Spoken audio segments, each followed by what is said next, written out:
Chapter 7.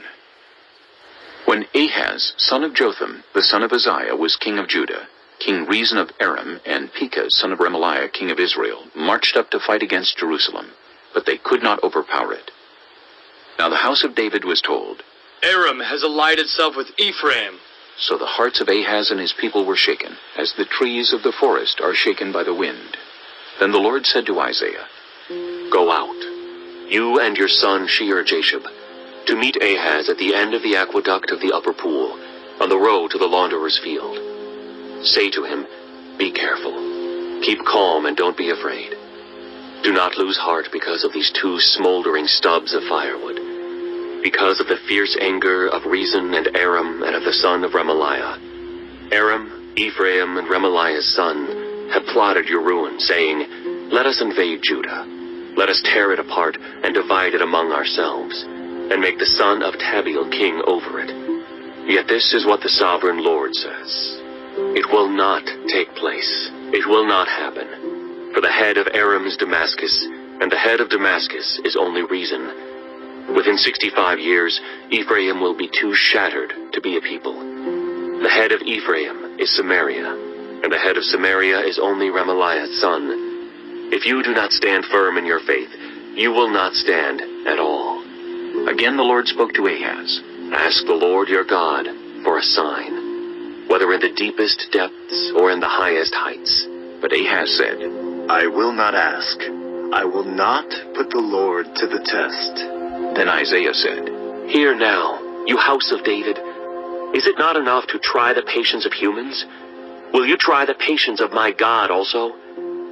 Therefore the Lord himself will give you a sign. The virgin will conceive and give birth to a son, and will call him Emmanuel. He will be eating curds and honey when he knows enough to reject the wrong and choose the right. For before the boy knows enough to reject the wrong and choose the right, the land of the two kings you dread will be laid waste. The Lord will bring on you and on your people, and on the house of your father a time unlike any since Ephraim broke away from Judah. He will bring the king of Assyria. In that day the Lord will whistle for flies from the Nile Delta in Egypt, and for bees from the land of Assyria. They will all come and settle in the steep ravines, and in the crevices in the rocks, on all the thorn bushes, and at all the water holes. In that day the Lord will use a razor hired from beyond the Euphrates River, the king of Assyria, to shave your head and private parts, and to cut off your beard also. In that day a person will keep alive a young cow and 2 goats, and because of the abundance of the milk they give, there will be curds to eat. All who remain in the land will eat curds and honey. In that day, in every place where there were 1,000 vines worth 1,000 silver shekels, there will be only briars and thorns. Hunters will go there with bow and arrow, for the land will be covered with briars and thorns. As for all the hills once cultivated by the hoe, you will no longer go there for fear of the briars and thorns. They will become places where cattle are turned loose and where sheep run. Chapter 8. The Lord said to me, Take a large scroll, and write on it with an ordinary pen, Maher-shalal-Hashbaz. So I called in Uriah the priest, and Zechariah son of Jeberechiah as reliable witnesses for me. Then I made love to the prophetess, and she conceived and gave birth to a son. And the Lord said to me, Name him Maher-shalal-Hashbaz, for before the boy knows how to say, My father, or my mother, the wealth of Damascus and the plunder of Samaria will be carried off by the king of Assyria. The Lord spoke to me again, Because this people has rejected the gently flowing waters of Shiloah, and rejoices over Rezin and the son of Remaliah. Therefore the Lord is about to bring against them the mighty floodwaters of the Euphrates, the king of Assyria with all his pomp.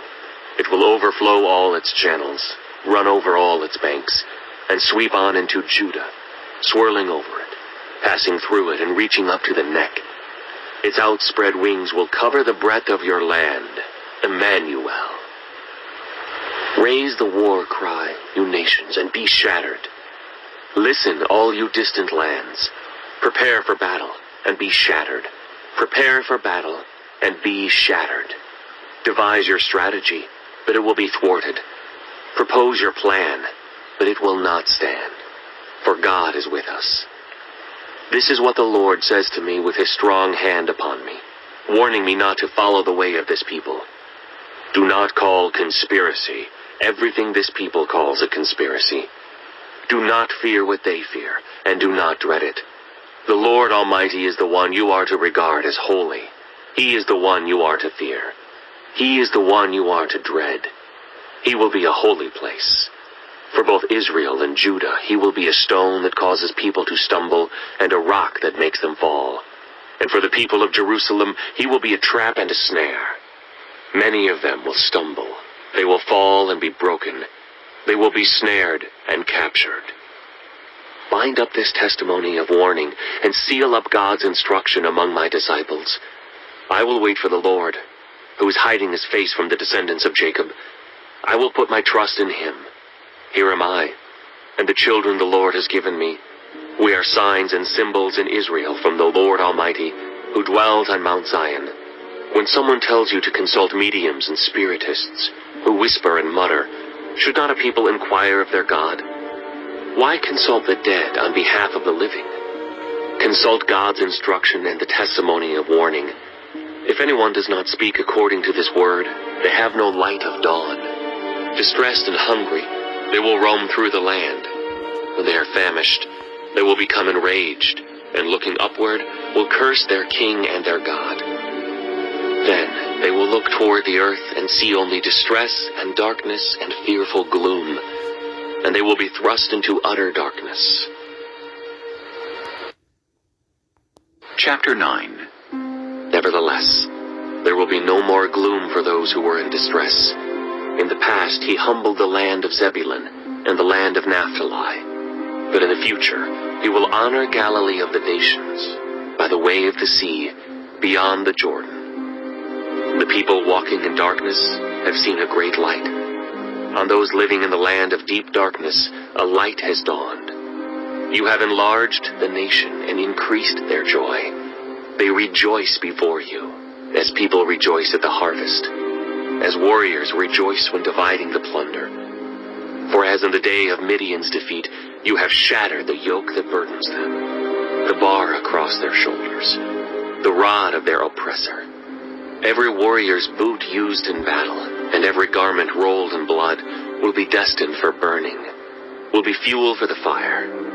For to us a child is born, to us a son is given, and the government will be on his shoulders, and he will be called Wonderful Counselor, Mighty God, Everlasting Father, Prince of Peace. Of the greatness of his government and peace there will be no end. He will reign on David's throne and over his kingdom, establishing and upholding it with justice and righteousness from that time on and forever. The zeal of the Lord Almighty will accomplish this.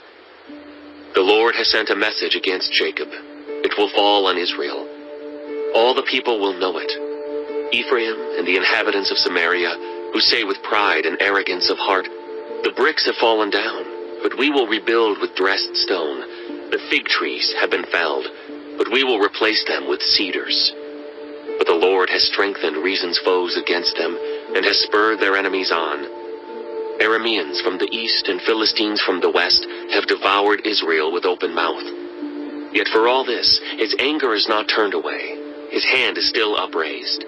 But the people have not returned to him, who struck them. Nor have they sought the Lord Almighty. So the Lord will cut off from Israel both head and tail, both palm branch and reed in a single day. The elders and dignitaries are the head. The prophets who teach lies are the tail. Those who guide this people mislead them, and those who are guided are led astray. Therefore the Lord will take no pleasure in the young men, nor will he pity the fatherless and widows. For everyone is ungodly and wicked.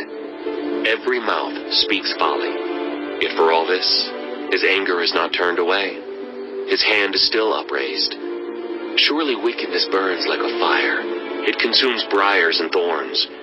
It sets the forest thickets ablaze, so that it rolls upward in a column of smoke. By the wrath of the Lord Almighty, the land will be scorched, and the people will be fuel for the fire. They will not spare one another. On the right they will devour, but still be hungry.